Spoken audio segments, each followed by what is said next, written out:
So hello everyone, this is my first video in YouTube. So आज हम discuss करने वाले हैं hypertension means blood pressure, high blood pressure.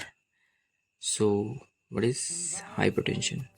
So hypertension is the high blood pressure when the force of blood pushing against your artery wall is constantly too high. That is called high blood pressure or hypertension.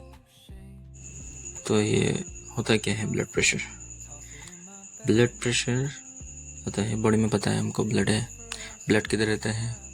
Blood stream में, मतलब when और artery में. तो ये जो blood है ये जो प्रेशर क्रिएट करता है वॉल में, वही है ब्लड प्रेशर. अब बोलो कि ब्लड कैसे प्रेशर क्रिएट कर सकता है? तो हार्ट जो होता है, हार्ट क्या करता है? पंप करता है ब्लड को. पंप करने के बाद पूरे बॉडी में सर्कुलेट होता है ब्लड. उसकी वजह से जो प्रेशर क्रिएट होता है वो हमारे आर्टेरियल वॉल में क्रिएट करता है blood. That is called blood pressure. जब ये बढ़ जाता है तब हम बोलते हैं हाई ब्लड प्रेशर हो गया और हाइपरटेंशन जो भी है. तो इसका नॉर्मल रेंज जो है वो है 120/80 mm/Hg, मिलीमीटर पर मर्क्यूरी. तो 120 है सिस्टोलिक, 80 जो है वो है डायस्टोलिक प्रेशर. तो इधर समझते हैं mm/Hg. mm मीन्स हमको पता है मिलीमीटर mm. अब इधर Hg मतलब मर्क्यूरी. मर्क्यूरी का क्या मतलब है? मर्क्यूरी क्यों लगाया गया इधर? तो हम जो पीपी मशीन है उसमें देखने एक मॉनिटर रहता है, उसमें एक लंबा वाला एक वायर जाता है लाइक दिस. तो ये जो है इसे ही मेजर करते हैं. ये ऊपर जाता है, नीचे आता है, फ्लक्चुएट करता है. यही है मर्क्यूरी. इसकी मदद से हम मेजर करते हैं. इसलिए जब हम लिखते हैं उसको mm/Hg में लिखते हैं मेजरमेंट लाइक दैट. सो अभी समझते हैं सिस्टोलिक प्रेशर क्या है. Systolic pressure is higher number of blood pressure. Diastolic is low number of blood pressure. Systolic means जब एक सर्टेन पॉइंट पे है जाने के बाद वो जो हार्ट बीट है, पंप है, वो बंद हो जाता है. और डायस्टोलिक को है जब लोअर नंबर पे जाने के बाद ये हार्ट बीट मेजरमेंट होना बंद हो जाता है. ये हम समझने वाले हैं अभी नेक्स्ट कि क्या होता है, कैसे मेजर करते हैं डॉक्टर लोग, कैसे मेजर करते हैं ब्लड प्रेशर किधर है, कितना है, ऊपर का कितना है, नीचे का कितना है. तो जो भी मशीन रहता है उसमें एक बेल्ट रहता है जो हमारे हाथों में लगाया जाता है. तो हमारे जो हाथ में बाइसेप्स के हैं उधर एक अंदर एक आर्टरी वेन रहता है मोटा वाला, जिसमें ब्लड फ्लो करता रहता है. तो उसके ऊपर वो बेल्ट लगाया जाता है और प्रेशर क्रिएट किया जाता है. तो एक सर्टेन पॉइंट में ऐसा आता है कि वो जो उधर से ब्लड फ्लो होना लगभग बंद हो जाता है. वो हार्ट बीट फील नहीं होता है. एक लास्ट सर्टेन पॉइंट पे जाके जो मर्क्यूरी है मेजर करने वाला मॉनिटर में फ्लक्चुएट होता है. उसके बाद जितना भी प्रेशर क्रिएट किया जाए, पंप किया जाए, वो फ्लक्चुएट नहीं होता है. लास्ट जब फ्लक्चुएट हुआ था उस पॉइंट को नोट करते हैं.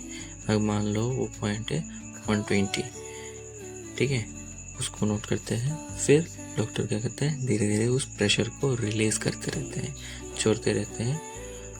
छोड़ने के बाद और एक लास्ट में एक सर्टेन ऐसा पॉइंट आता है जब फिर से पूरा फ्लक्चुएशन बंद हो जाता है और फ्लक्चुएट नहीं करता है. वो है lower number of blood pressure, that is diastolic. ऊपर वाला जो है systolic. That is the mechanism. So ऐसे हम मेजर करते हैं. सो अभी जानते हैं कुछ और रीज़न जिसकी वजह से हाइपरटेंशन हो सकता है. तो first reason is genetic factor. अगर आपके घर पे किसी को भी पहले हाइपरटेंशन था, अभी है, आपके फादर, आपके ग्रैंडफादर जो भी है, पहले हाइपरटेंशन का, बीपी का प्रॉब्लम था, तो आपको भी हो सकता है. ठीक है. देन आता है लाइफस्टाइल फैक्टर. लाइक आप ज़्यादा सॉल्टी फूड कंज्यूम करते हो, सॉल्ट ज़्यादा खाते हो, तो आपको हाइपरटेंशन हो सकता है। तो सॉल्ट ज़्यादा नहीं खाना, सॉल्ट एक मॉडरेट अमाउंट में, लाइक 5 ग्राम, इससे कम लेना डेली। तो नेक्स्ट है ओबेसिटी। ओबेसिटी, आपका वेट ज़्यादा है, आपका वेट ज़्यादा है तो आपको हाइपरटेंशन हो सकता है। तो obesity is the one thing. So next, आप ज़्यादा ऑयली फूड कंज्यूम करते हो या प्रोसेस फूड कंज्यूम करते हो या सॉल्टी फूड कंज्यूम करते हो तो आपको हो सकता है हाइपरटेंशन। ठीक है।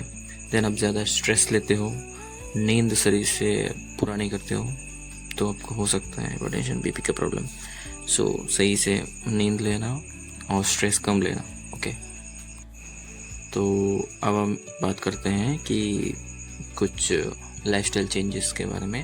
अगर आपको हाइपरटेंशन है, अभी है आपका, तो आपको तो डॉक्टर जो दवाई दिया है वो तो आपको खाना ही पड़ेगा।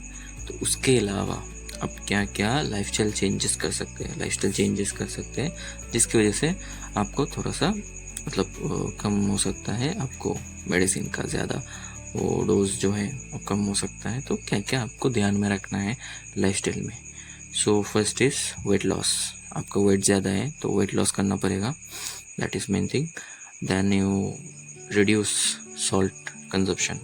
सॉल्ट ज़्यादा नहीं खाना है, सॉल्ट का कंजप्शन कम कर लेना है। ठीक है।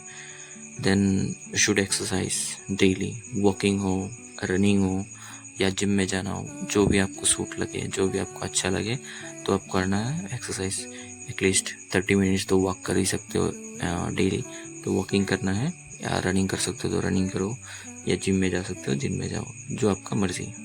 देन अल्कोहल कंजप्शन नहीं करना है, अल्कोहल कंजप्शन कम कर देना है, पूरा छोड़ सकते हो तो पूरा छोड़ दो। देन गुड स्लीप साइकिल, आपका स्लीप साइकिल अच्छा होना चाहिए, 7 से 8 घंटे का नींद लो डेली। नो स्ट्रेस कम करो, दैट्स इट। Then you